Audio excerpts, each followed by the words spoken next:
Hello, everybody, and welcome back to another episode of Countdown to Infinity.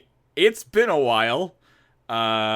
Sorry about that. I blame Marvel Studios for not coming out with one of these movies every week, thus giving me and Matt an excuse to talk to one another, because I'm pretty sure I haven't talked to him since the day he came over for Infinity War. True. Hi, Matt. Fact. No, I don't know if that's actually true. I'm pretty sure we have, I assume, talked since then. No, Certainly via James text. and I aren't really friends. We just play them on TV. Yeah, that's fair. For anybody who might be wondering, what the heck is this? What's Countdown to Infinity? Really quickly, as I'm sure you probably know if you're listening to this podcast now, that means you're probably at least a little bit aware of what the Marvel Cinematic Universe is. And earlier this year, we had a little movie come out called Infinity War. And at the start of the year, Matt and I begun to rewatch every single Marvel movie. At the time, there was 18. Now there's 20. But at the time, there was 18. And we rewatched every single one in the weeks leading up to the release of Infinity War. And then when Infinity War came out, we went and we saw it very, very late at night, came back to the office, recorded that sort of live reaction version of the podcast, and made it known that we had every intention to continue to do this podcast as long as Marvel continues to make these movies. And however many months later, what is it? Probably... What is it? It's July now, and it's July? It was May previously, so 2 months later? Was it? I thought it was earlier than that. Was it? No, it was definitely earlier than that, right? Wasn't it? Was it? Was it early May or? Yeah, it was like May 4th. It was like the first weekend in May, and then the first weekend in July.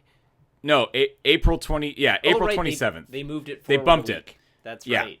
So it was the very tail end of April.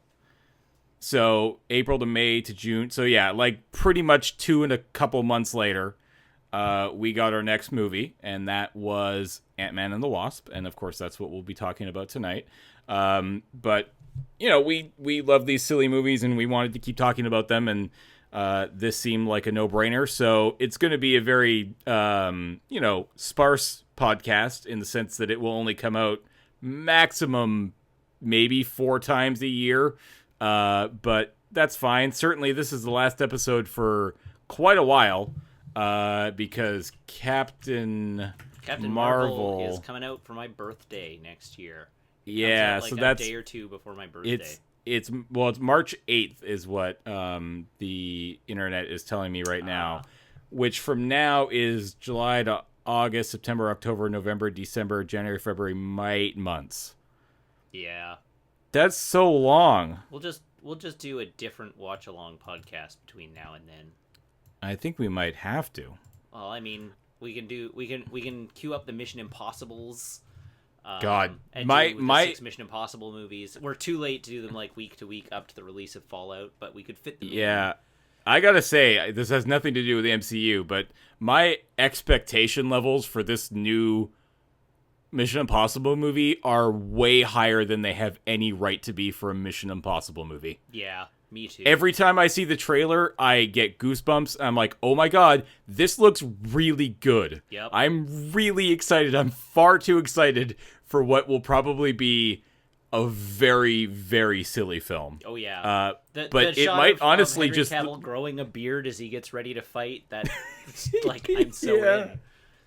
Oh, I'm excited. But that's for another podcast, one that doesn't exist. This one is about the MCU. So obviously, it's maybe a little awkward that it's called right now Countdown to Infinity. But, well, to be honest, we didn't seriously talk about what we were going to rename it. Not to mention, I would have had to ask Graham for graphical assets, and that wasn't going to happen. And I even mentioned a graphic to you when we were texting about it. Yeah, I know, but honestly, I kind of like just continuing to call it this still just because Countdown to Infinity. We're still counting down. It's there will just be a really short infinite countdown. Number of Marvel movies, so we are just changing the definition of what infinity we're counting down to.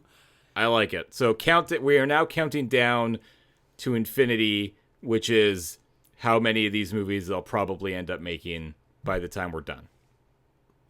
Yes. or die. Anyways, let's talk about Ant-Man and the Wasp. We are recording this on July 10th. The movie came out just a few days ago, actually. I saw it. Both of us actually saw it Thursday night. Yeah. So it hasn't even been a week since this movie has come out yet. Obviously, the show is going to take a little bit of a different feel than it did before, whereas before it was a rewatch podcast. Now this is more like a reaction/review podcast, or us kind of just chatting about the movie, because we haven't got a chance to do that yet, and I'm excited.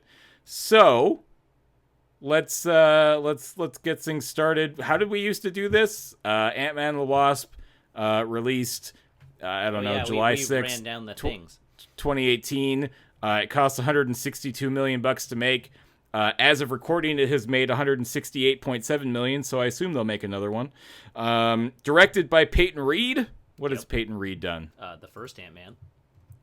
Well, yes, I was just curious what else he did. Yes Man, The Breakup, Down with Love, and Bring It On. Oh, man, he did Bring It On? Bring It On. Hell yeah. That is an old, really good movie, actually. I would highly recommend. Bring It On's a great movie. I would recommend you go check it out. But yeah, of course, he directed the first one. What else we got here? Starring some other people like Paul Rudd and Evangeline Lilly and Michael Pena. Is it Pena? I believe so. I think it's Pena. I believe it's is the little accent. We've got a new Walton Goggins playing Sonny Birch. I watched a video today that basically ran down who all of these people are in the comics. Oh, right, because they was they pulled fascinating. a bunch of actual comic book characters for this one. Yeah, well, I mean, MCU has always done that, where they'll basically just take names as sort of a nod to the comics, but they aren't necessarily who they were in the comics. But right. We could theoretically get into this, but it's not really important. We had Bobby Cannavale.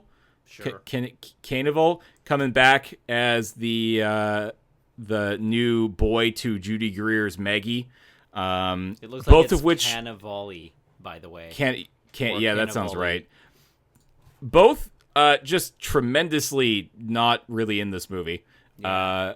I think they probably could have just not had them in the movie, but here we are. T.I. was back. David Dastmalchian playing Kurt and Dave, good guys. Hannah John Kamen playing Ghost, and Ava Starr, who apparently recommended by Mr. Spielberg. Really? after working with her in Ready Player One. Oh. Which that's a pretty man. How cool is it? Player One? Yeah.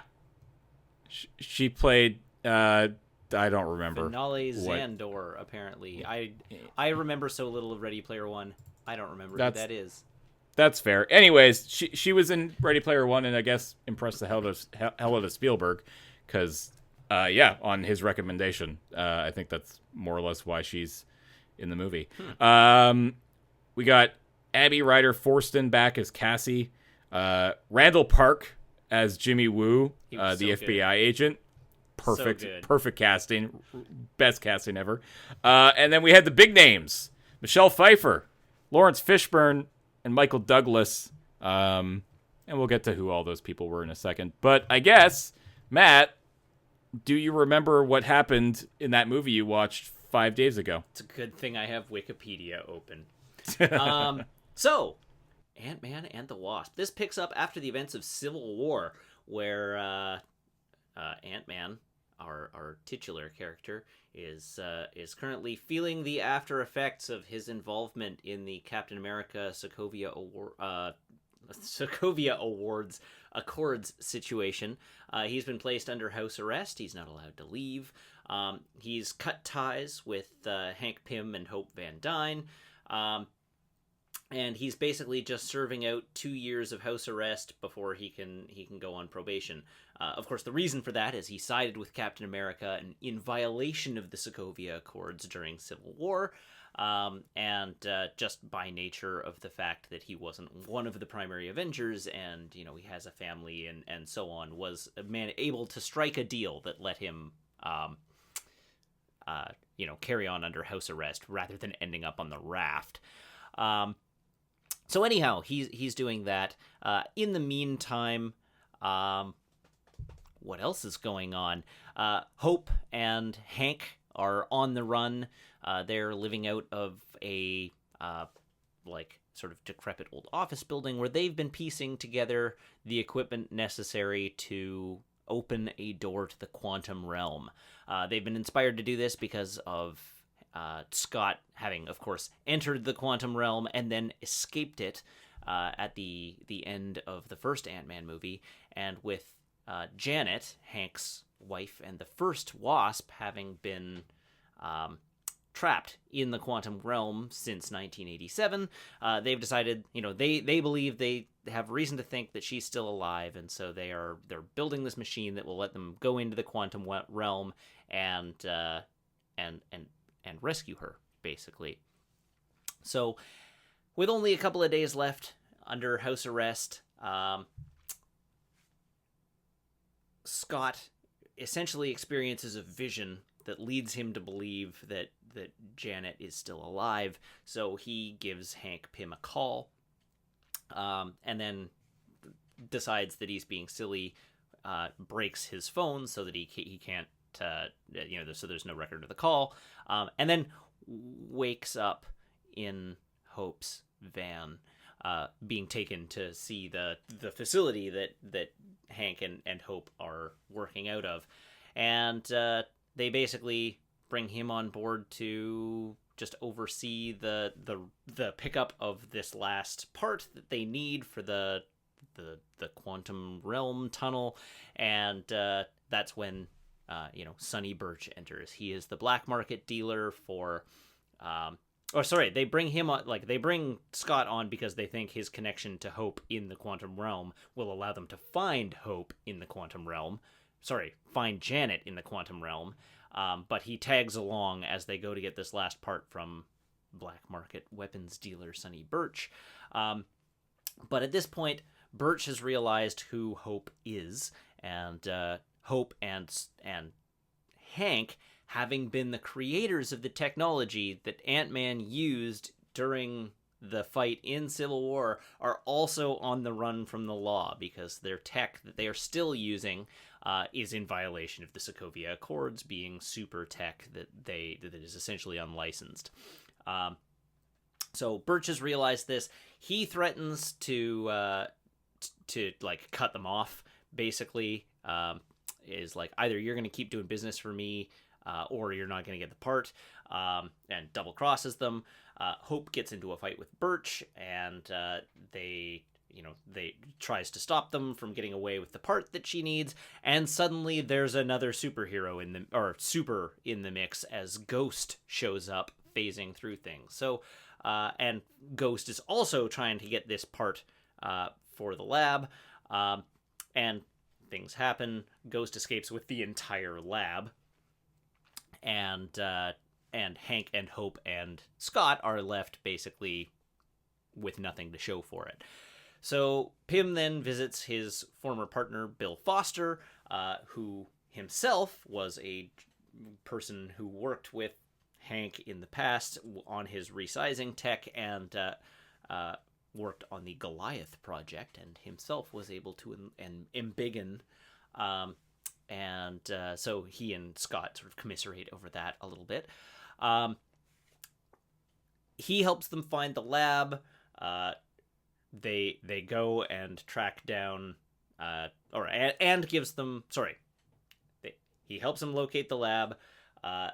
Then I don't remember what happened, how everything breaks down here exactly, but they do end up tracking down the lab. It turns out that it is Ava Starr, who is Ghost. Her father was also a former partner of Hank Pym. He accidentally blew himself up after having parted ways with Pym by doing a quantum experiment. That caused Ava to have phasing powers. It turns out that those phasing powers are actually killing Ava, and she only has a few weeks left to live because her whole molecular structure is destabilizing. And it turns out that Bill Foster has been helping her, trying to find a way to cure her by scraping a whole bunch of quantum energy out of Janet in the quantum realm and piping it into Ava in order to reconstruct her atoms, basically. So that's sort of where we're at. Pym, of course, learning all this, Hank then refuses to help them because it is his suspicion that in scraping all this energy out of the quantum zone, that will kill Janet. And so he's like, no, and then they all manage to escape. So they've got the lab back, they've gotten away, they reconstruct the lab, they use the part they've collected to open the tunnel into the quantum realm, and they form a connection with Janet, who gives them a precise location to find her, warning that they only have a couple of hours before the unstable nature of the quantum realm will separate them for a century. And so they are all gearing up to go into the quantum realm when they learn that Sonny Birch is now on his way because he has interrogated Scott's new business partners, who are Luis, Dave, and Kurt, and also the FBI. So all of them are on their way to crash the lab and either arrest them or take their technology or just ruin their day in general. So they have to shrink the lab down and go on the run. So they go on the run.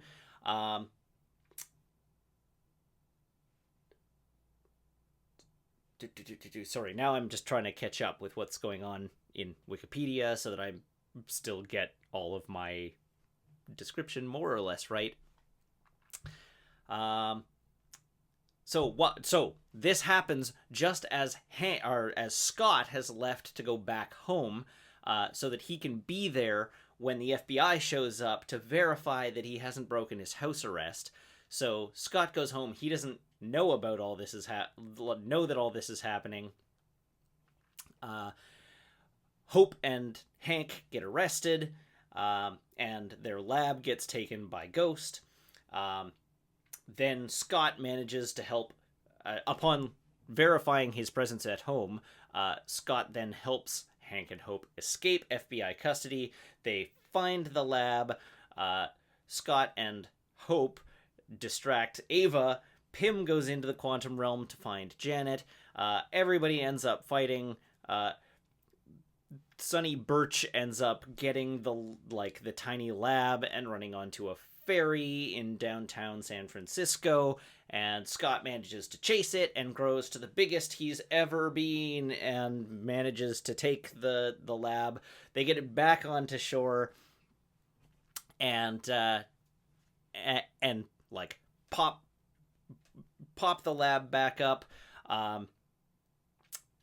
Ava begins to scrape energy from Janet, which causes Janet to start to die. Hank does locate Janet in the quantum realm.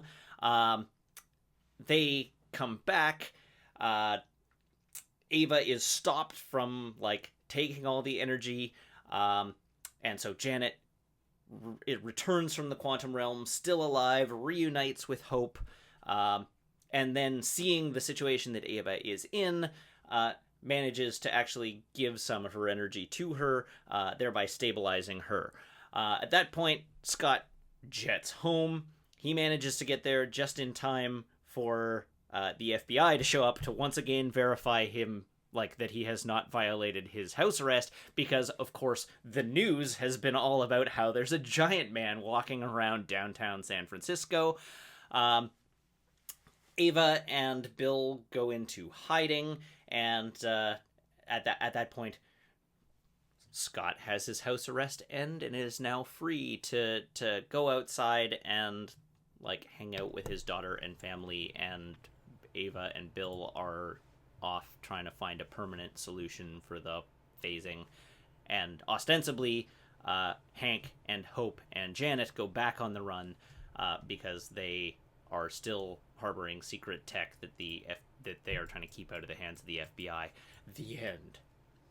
Hooray! Good job. I think I covered mostly everything, which I think I say every time. Yeah, I think you did a pretty good job. Considering I've seen this once and it was like almost a week ago.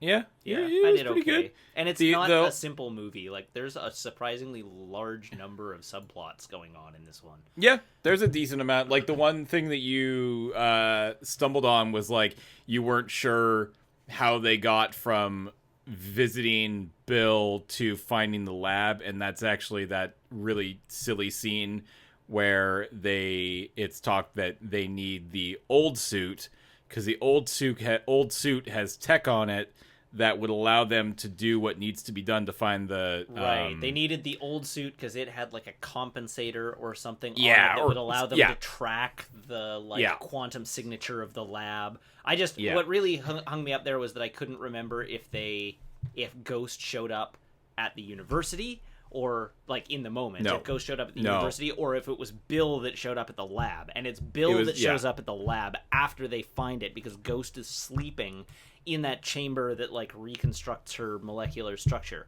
when they get to the lab. Yeah, exactly. Yeah. And what they ended up doing, because they go to he knows where the suit is hidden under the Best Grandma trophy, which turns out to be at his daughter's school. So it's that hilarious scene where can't get his modulator thingy to work, so he's big and then he's small and then it's adorable and he's child-sized. Yeah. It's all very silly. Do you have one? Yeah. I mean, like, this is definitely one of those, like, skew way funnier Marvel movies. Definitely. And I'm okay with that. Like, the cast definitely can carry it better than I think most MCU casts can do. Obviously, Paul Rudd he's Paul Rudd, right? Like, he's a funny guy. So it makes sense for that to work. I mean, overall, did you like this one? Yeah. You know what? I think I like this better than I liked the first Ant-Man. So did I, actually. I don't want to get into, like, rating it yet, but I really enjoyed this one.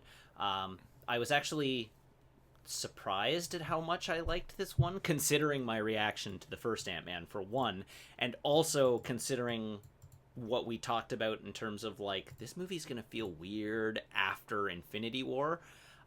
It did. It does, but I felt like going through it, it felt like a nice, refreshing, like, it was dessert after the meal of Infinity War, right?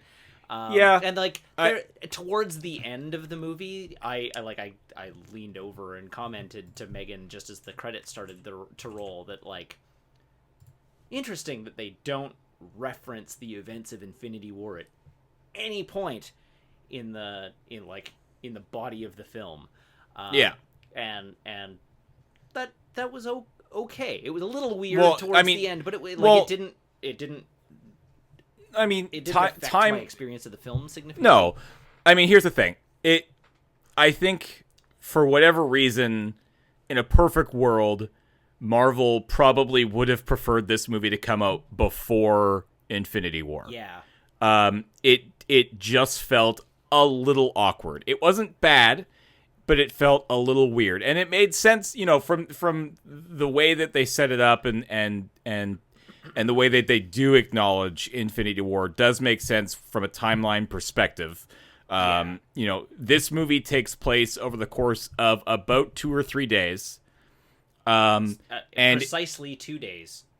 Right. So precisely 2 days, and significantly maybe not significantly, but certainly I would say weeks. At least weeks. If not maybe months, and we'll get to why I believe that a little later. I mean, when we talk about the post-credit scene. Yeah. But it still just felt a little odd. It just felt a little off that I was watching this very, very funny, very sort of carefree, very different Marvel movie. I mean, what really struck me with this film is that there wasn't really a true bad guy. There was an incompetent bad guy in what's his name? Sonny Birch, Yeah. right? Like, he is not, if it was him alone, that would have been the least scary bad guy in all of MCU history. For sure. Right? Like, he was just sort of a goofy goon who made it very clear that he was working for somebody far beyond his means. And who knows, maybe we'll get to find out who that is, in the third one or later down the road. But Ghost is not a bad guy. Yeah. I mean, like, right? there were a series of antagonists in this film, but there's not really, like, a bad guy. No. I completely and that's, like, Jimmy that's Woo, new for... FBI agent Jimmy Woo is an antagonist in this film. Sure. He's literally an FBI agent and former S.H.I.E.L.D. agent who is, like, on the side of order and law. Like, yeah. But that's new for that's not something that the MCU has really done a lot of, right? Like, there has always been, unless I am completely remembering incorrectly, but there's always been a big bad. There's always been a villain that needed to be defeated in, like, a big and meaningful way. Whereas in this movie, more or less, you just sort of, like, give Sonny Birch a little bit of a flick of a finger and he's done with. And Ghost is really just, like, I mean, at the end of the movie, it's pretty clear that they're working to help Ghost. Yeah. Like, Ghost basically turns good at the end of the movie. Which is fine. Well, like, and not even, I don't even think necessarily saying turn good is the right way, because I don't think right, but like, she was just had her perspective on life oriented in such a direction that she may now come back as a hero in a future film. You're right. I mean, very similar.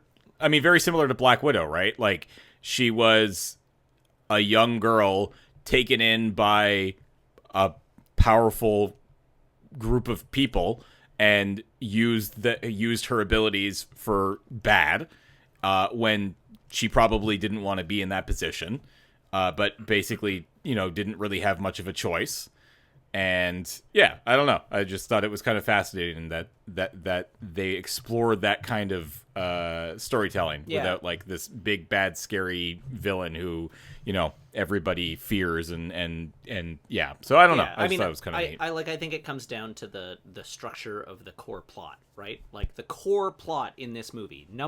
Plot number one is Hope and Hank want to get Janet out of the quantum zone, or out of the quantum realm, which means that the construction of everything else in the plot is obstacles to doing that, and that, like, obstacles to doing that doesn't require a big bad at all. The objective is not to defeat evil; it's to save one person, and so that's where it's like, oh, the lab has been stolen, and now we have to hunt it down. Oh no, Scott needs to get back and prove that he hasn't broken his house arrest. Oh, there are these weapons dealers who are getting in the way. To maintain the tension of that objective, it's just like, what are all the roadblocks and stumbling things that can get in their way, and then how can we use the superheroics of Ant-Man and the Wasp to overcome those in order to achieve the goal of rescuing Janet from the quantum realm. And I like that. I like that. It is a bit of a different story from the other Marvel movies. It's not like, oh, this bad guy's shown up and is ruining things. It's yeah, exactly. It's a different take. I agree. I feel like there was something else I was going to mention in sort of that overall conversation, and now it's gone. So couldn't have been important. Hey, you know what's creepy? What? Whoever they use to make people look younger, they're getting real good at that. They sure are. Oh, wow. It's starting to freak me the hell out, man. Michelle Pfeiffer and Michael, like, so I think we'd seen Michael Douglas. Yeah, we saw. Maybe we saw. We saw saw quite as young version of him, I think, in the last one. In the last one, but they went, like, way above and beyond on this one. Like, it's getting super scary. Like, what they did with Michelle Pfeiffer was just impressive as hell. Oh yeah, and Lawrence Fishburne. No. So I also thought that, and then looked into it, and they used his son. Oh, really? Yeah, that is actually Langston Fishburne, his son, who stands in for a young Bill Foster. But they must have still digitally changed his face.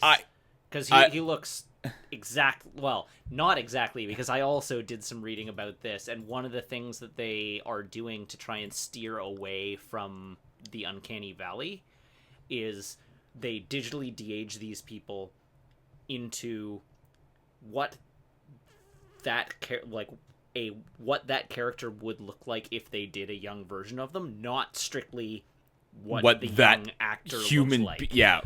Look like it. That's so how, yeah, that's fair. so they de-age them into faces that are very close, but not quite the exact replication of the actor themselves on purpose. Right.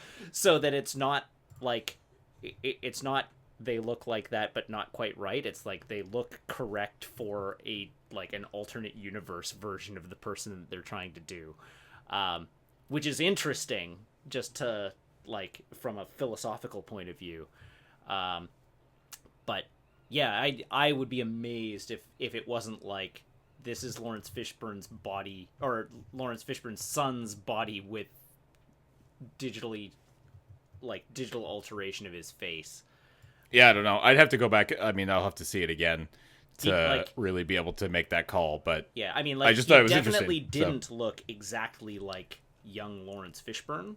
I think that character in particular is the strongest example of it, where he looked like a young version of Bill Foster, the character Lawrence Fishburne is playing, with certain features of Lawrence Fishburne as a young actor being maintained and others not being maintained in the same way. Right. But they're getting real good at it, and it's extremely convincing. Michelle Pfeiffer was unreal. I was blown away by how good that effect was. Yeah, I'm pretty interested to see what sort of ramifications whatever the heck Michelle Pfeiffer came out of the quantum realm as, because that ain't the Janet I'm sure that Hank and Hope said goodbye to 30 years ago or whatever. Right? I don't know, looks man. Like Mad Max coming out with the robe and the one half broken wing. Yeah, it was super cool. She has seen some shit. And they definitely set it up so that I obviously don't know what direction that they're going to take them, but the quantum realm could be a pretty, because that's a real thing in the comics, at least. Yeah. Is the microverses. Yeah. Which are these tiny little universes that you can only get to by shrinking, and that's pretty cool and could be pretty neat. So I don't know. This movie was just a lot of fun. Yeah, I liked it a lot. There was a lot of really good goofs, as there will be in terms of all the shrinking and the embiggening and the Hot Wheels cars and yeah, it's kind of insane. There were a lot of good goofs. Is that what we're moving on to now? Are we doing goofs? I mean, to talk about? What else would you like to talk about, Matt? I don't know. I didn't come prepared. I That's was fair. just wondering if you had anything else on your schedule.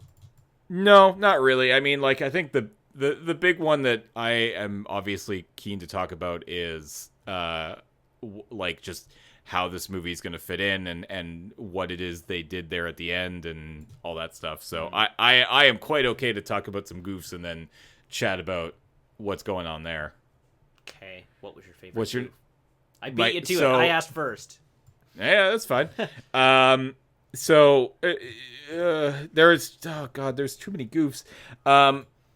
The incredibly awkward, but very kind of hilarious phone call from Cassie while they're all tied up in the lab, where the phone keeps going off. And it's finally okay, fine, you can talk because it says emergency, and she's just asking about and it's a video call. And it's a video call, and he's tied up in the chair, and all she wants to ask him is just something mundane, where are my shoes? Where are my shoes? I can't remember exactly what she said, but Oh, I was losing it. I thought that was just Yeah, and then like hilarious. the mom and the stepdad are in. It's like, all right, bye. We'll see you in a couple of days. Yeah. Ugh. Yeah, it was really good. And then Yeah. so Michael Pena continues to be just fantastic in these movies, and I kind of wish that they had done a little bit more with him in this movie. I feel like he got just enough in the first movie that left me wanting more, and I don't like. I would have been quite okay if we had gotten one other like short Lewis story. I'm glad Not we a didn't. I thought one was perfect.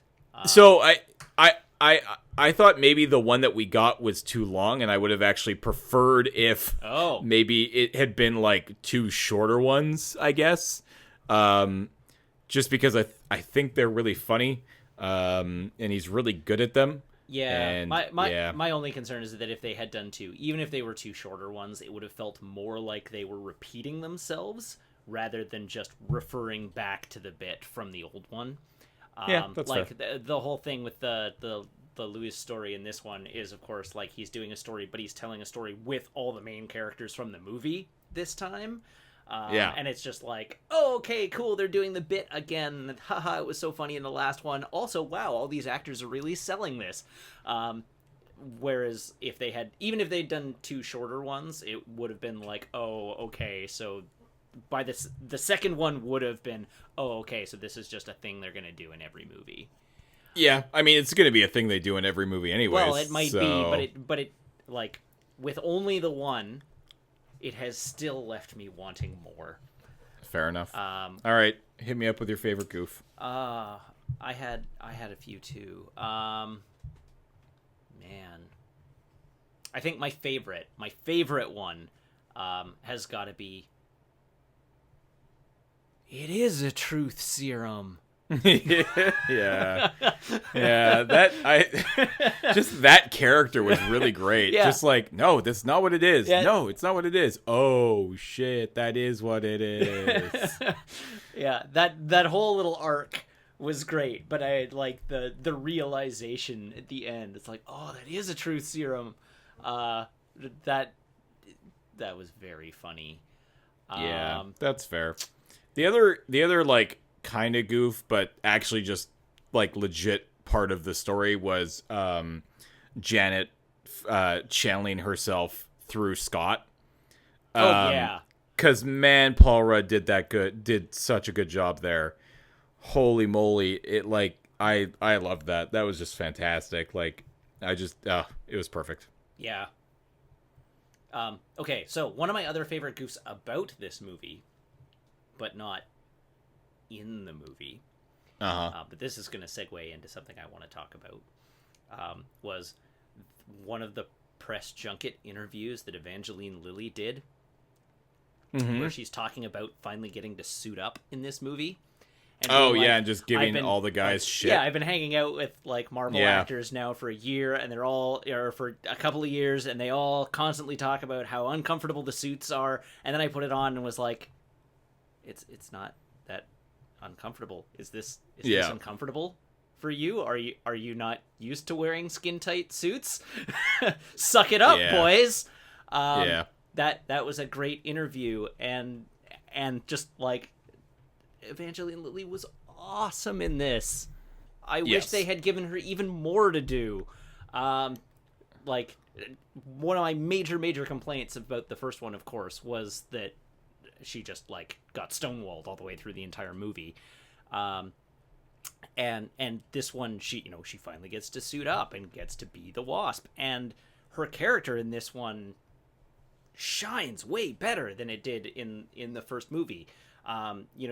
She talks in interviews about how doing these movies, she wanted Hope to be a character that like was competent and like was able to get things done, and like was this like really strong, admirable. I don't like the strong female characters without expanding that a little bit, but like was this like extremely capable, extremely competent person, but who also has a sense of humor and who like can take a joke and can give a joke and like is relatively well-rounded in that regard, and she talks in interviews about being worried that the character is in like sometimes in danger of coming off like school marmish and like a nag, and I think the character was way more in danger of that in the first one, where they constantly set her up into situations where she's like, I should be the one doing this because I can do this,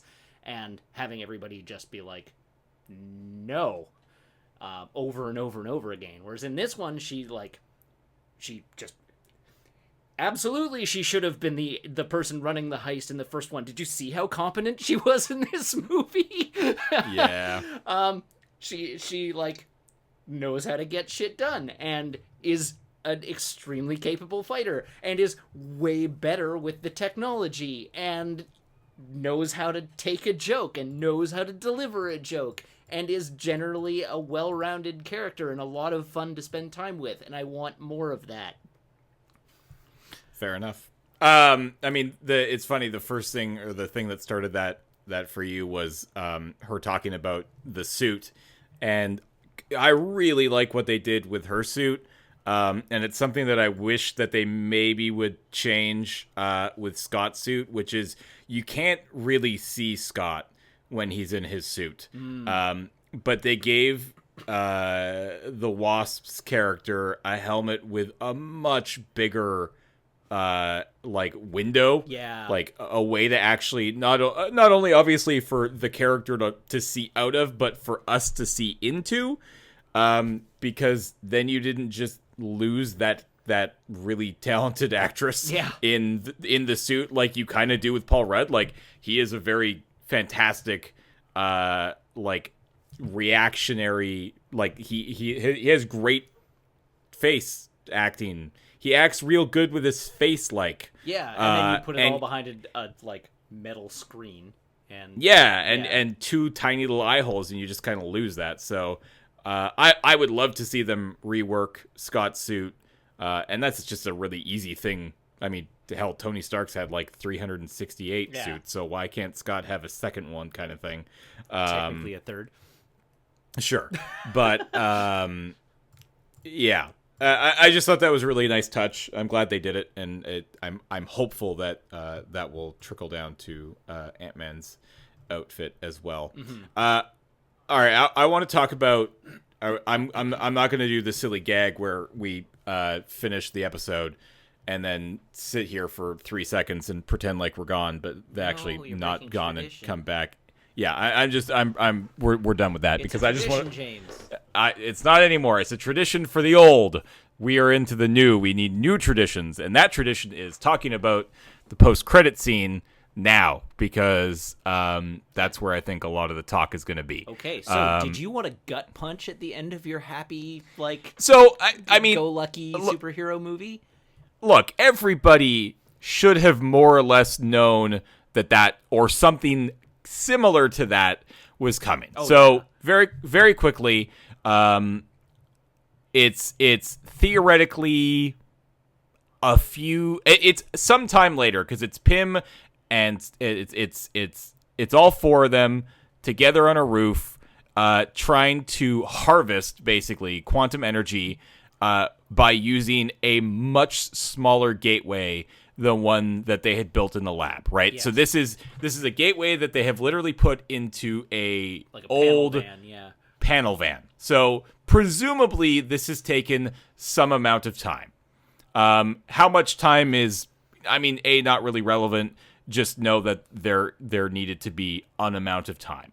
Yes, long enough for them to use the shrink ray on the laboratory-sized one.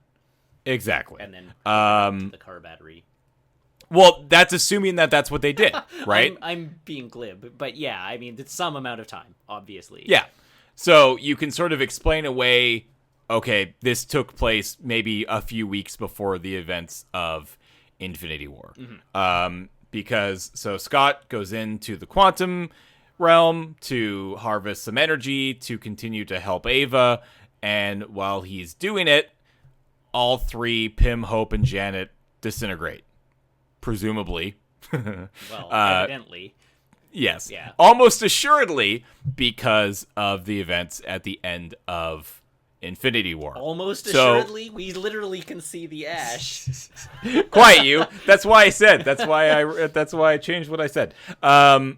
So obviously the first thing that a lot of people started talking about was this doesn't actually do any degree of work to explain why Scott, Ant-Man, or any of these characters weren't directly involved in Infinity War, other than, I guess, just 'cause.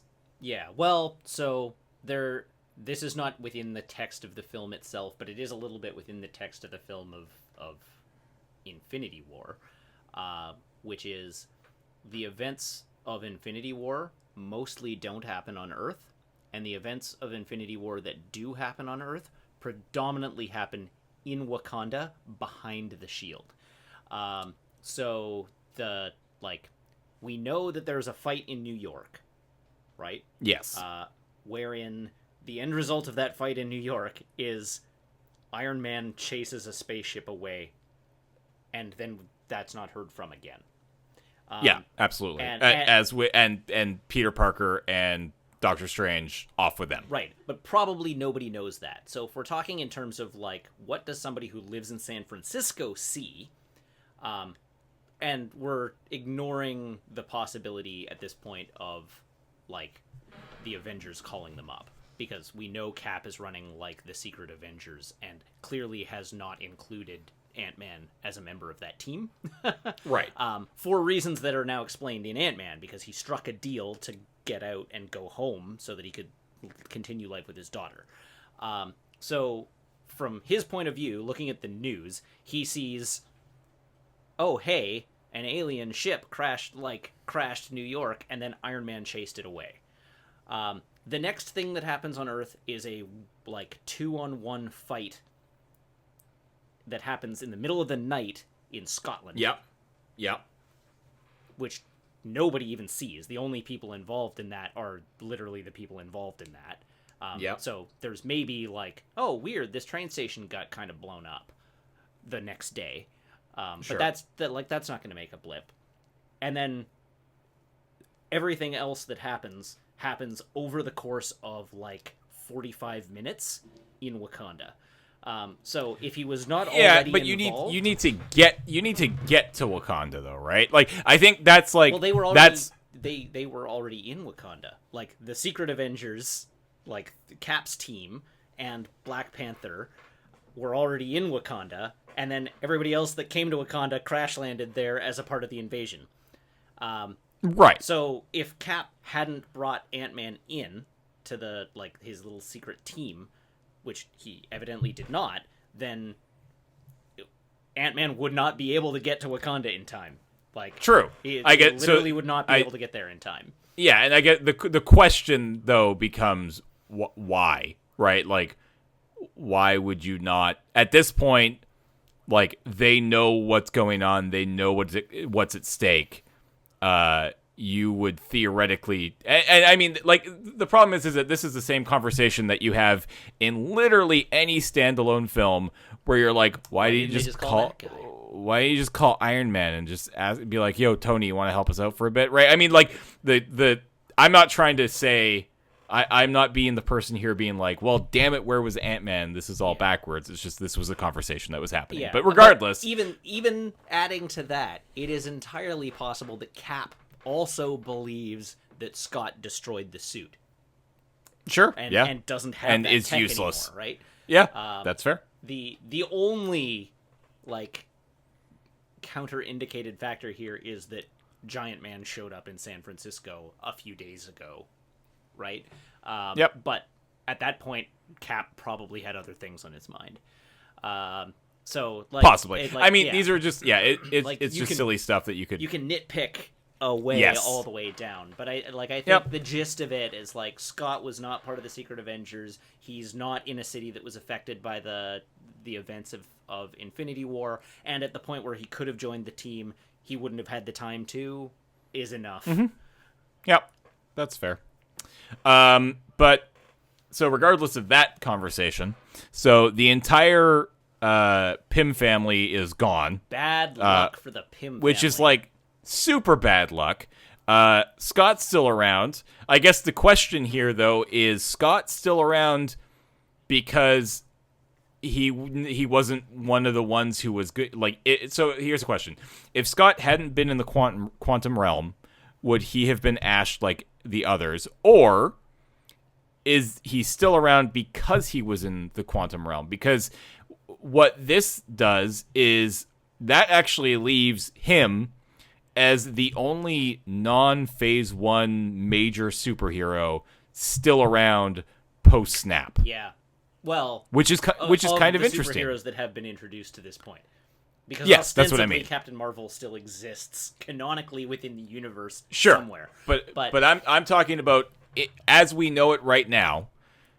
Yes. The big ones that survived were all very mysteriously, and I'm sure not at all coincidentally, members of the Phase 1 in that they were Thor and Hulk and yeah. So that's kind of cool. I like that idea.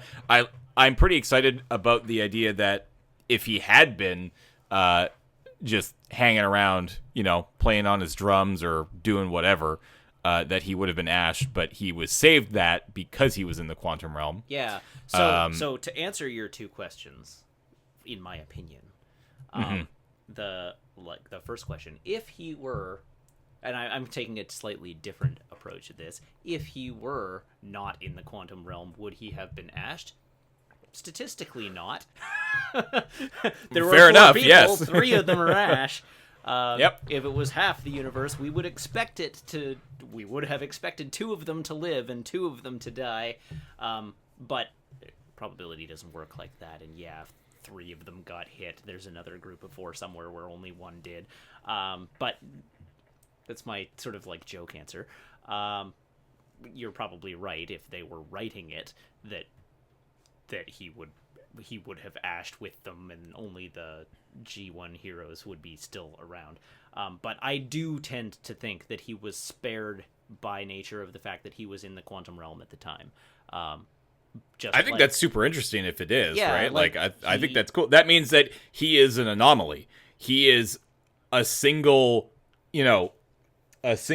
living thing in the universe where he shouldn't actually exist anymore. Yeah, I mean, which could be kind of neat in a different universe at the time of the snap that killed half of all life in our universe.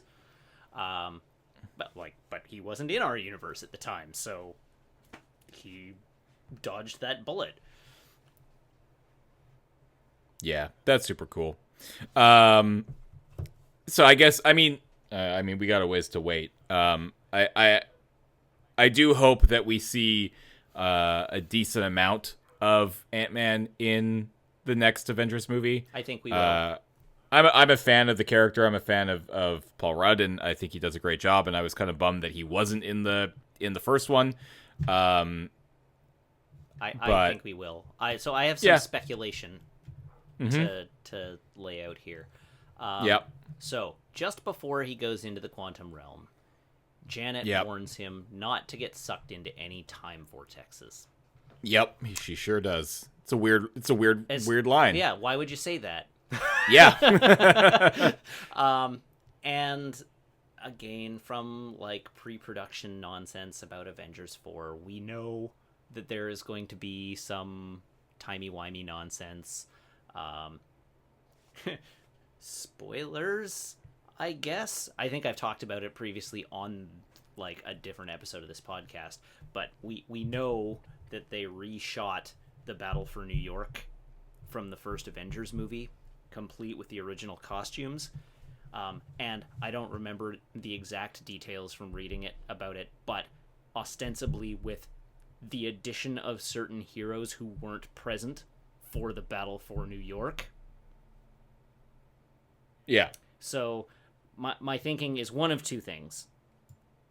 Ant-Man gets sucked into a time vortex and shows up in time for the Battle for New York originally and is involved in that somehow, and things go on from there. Or he gets sucked into a time vortex and wakes up in the 90s and is one of the reasons that Captain Marvel comes back. Fair enough. I expect we will see that go one of two ways. But yeah, like Ant-Man's going back in time. That's what's happening. Ant-Man's going back in time. Absolutely. He's going to wake up in the past. Like he's going to come back. He's going to play an integral role in the next movie because you don't set up a like chess piece like that unless you intend to have an impact. So like whatever he does, I expect it's going to be very important to the events of Avengers 4. But I expect he's going to wake up in the past. God, this is a long ways away. All right. Only a year to wait, James. It's not even that long. Yeah, it is. Oh, no, you're right. It's March and then May.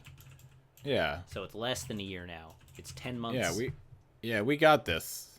And presumably we'll start actually, like, learning about these two new movies, which we don't actually know that much about. Like, we don't really know that much. We haven't gotten a single trailer for Captain Marvel yet. Nope. And my guess is we're going to get one soon. Yes. And my guess is once we get the Captain Marvel trailer, we're probably going to find out what at least the next Avengers film is called. Probably. And then we're on to an Avengers 4 trailer. Yeah.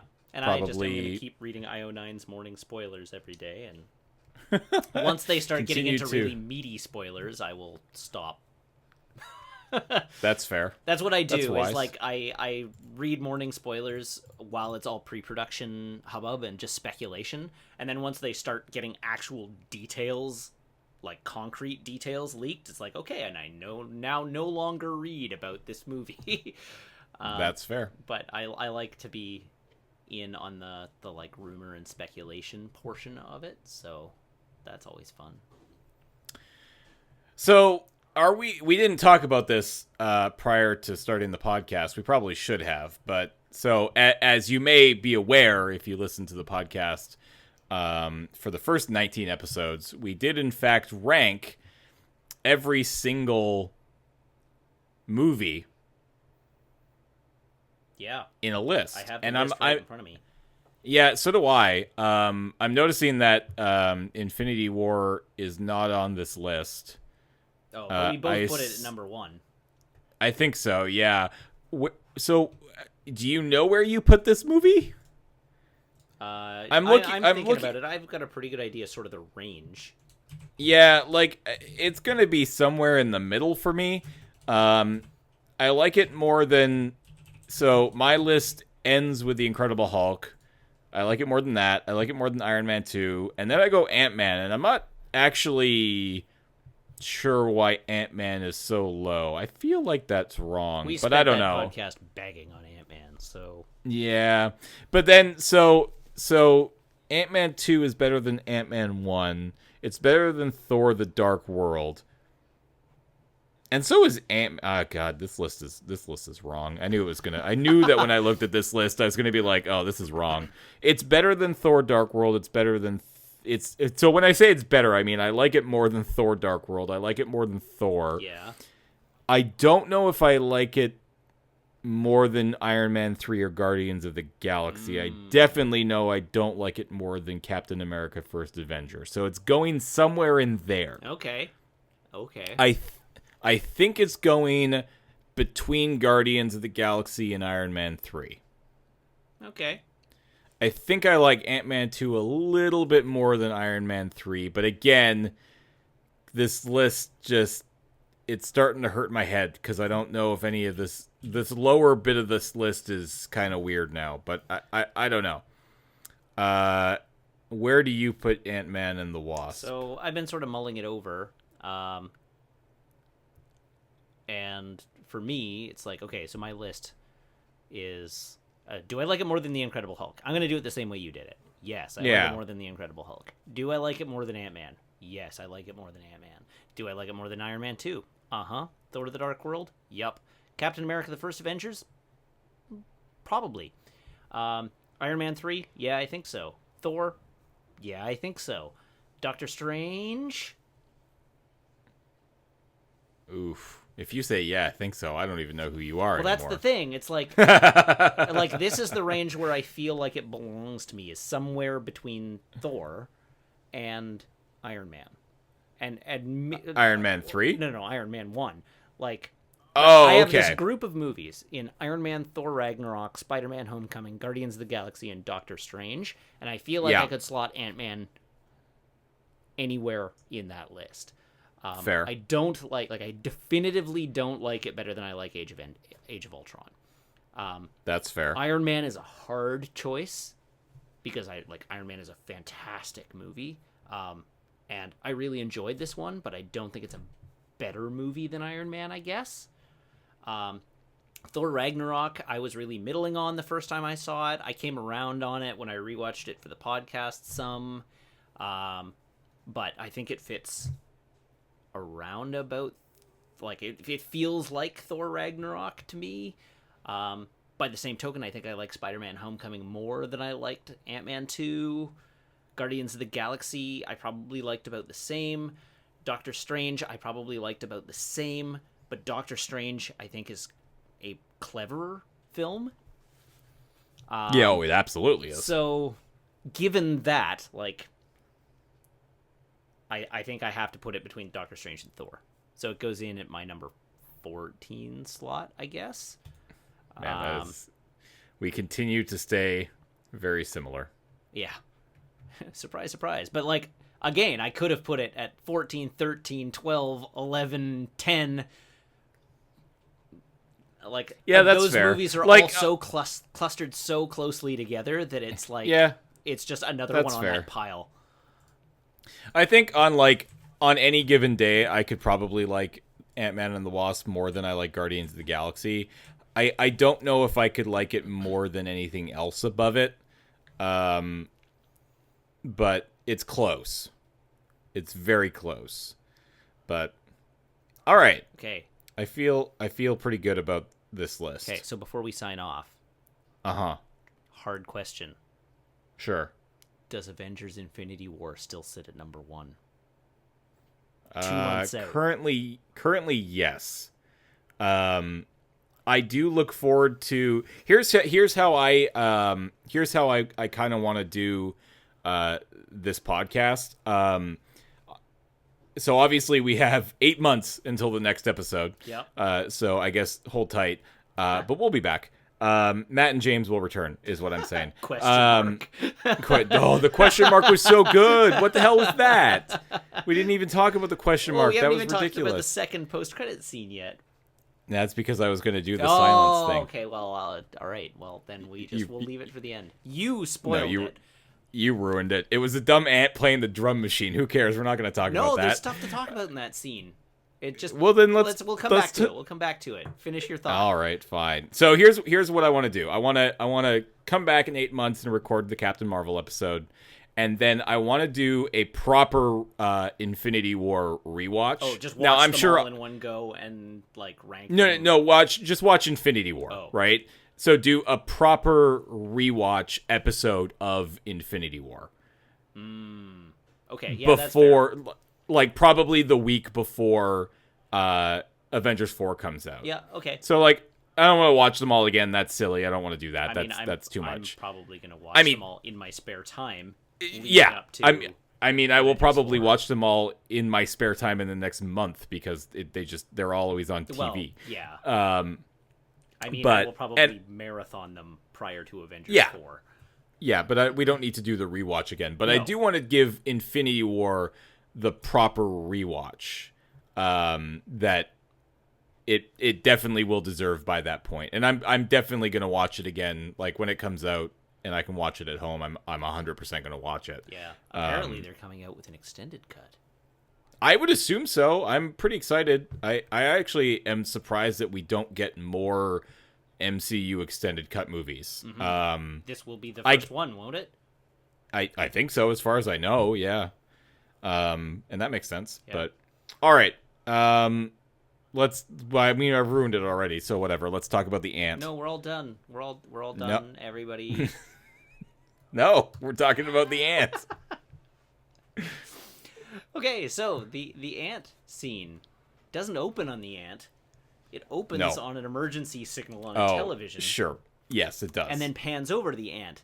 The ant, Yes. which is programmatically recreating the events of Scott's day. Correct. As you can hear, screaming and car alarms off in the distance, and there's like Yes. an oddly eerie silence over the world, and that's just unsettling. I mean, it's like a cute little joke, but it's actually kind of unsettling. Yeah. That like, and morbid. That this ant is just like. Well, the ant doesn't know Well, any I know better. it doesn't know any better. That's part of why it's morbid, is that it's just going about its day, playing the drums, eating the Lucky Charms from the fridge, lying in the bathroom for an hour, and like just doing its thing while the world's falling apart around it. Yep. So I think given that, we can assume that the universe is not as grateful as Thanos expected it to be. Yeah, probably not. But, you know, I'm sure they'll work it out. I'm sure they will. Yeah. When Ant-Man and the Wasp return, question mark. Question mark. That was, yeah, stupid question mark. All right. So thank you, everybody, for coming back and listening to the podcast. I wish we could do it more often. I do, but they don't make enough movies. So let's just talk about other podcast ideas outside of this podcast. Yeah, Let's more chat. rewatch. We still need to do our Golden Girl rewatch podcast. Golden Girl rewatch podcast. Or did we talk about It was Murphy the Brown? Sorry, yeah, Countdown it was to not. Murphy Brown is what the Yeah, Countdown to Murphy Brown. Coming. It's not No, coming. it's I'm just definitely joking. not. We're not doing that. All right. Thank you, everybody, for watching. Thank you for everybody continuing to support stuff like this that we do. Be sure to check out our Patreon, patreon.com/LoadingReadyRun. Matt and I are on Twitter. I'm at James_LRR. He is at Matt_LRR. I'll put a link below for Matt's YouTube channel, which he is now properly using. Yes. Although my movie vlog is woefully out of date, But now you got like Let's Plays and I stuff. got like Let's Plays and stuff up there. My entire Final Fantasy VI Let's Play went up today, in fact. Perfect. There you go. And as of Wednesday, when is this episode planned to go live? Sunday? Yes, probably. I'll keep it on Sundays. Okay, so as of the time this episode goes live, the first episode of my Alien Isolation Let's Play will be live, and it will be updating on Wednesdays. Nice. Cool. So yeah, check in the links below or the show notes for the podcast if you are just listening to us. Thank you, everybody, for hanging out, and we will see you in 8 months.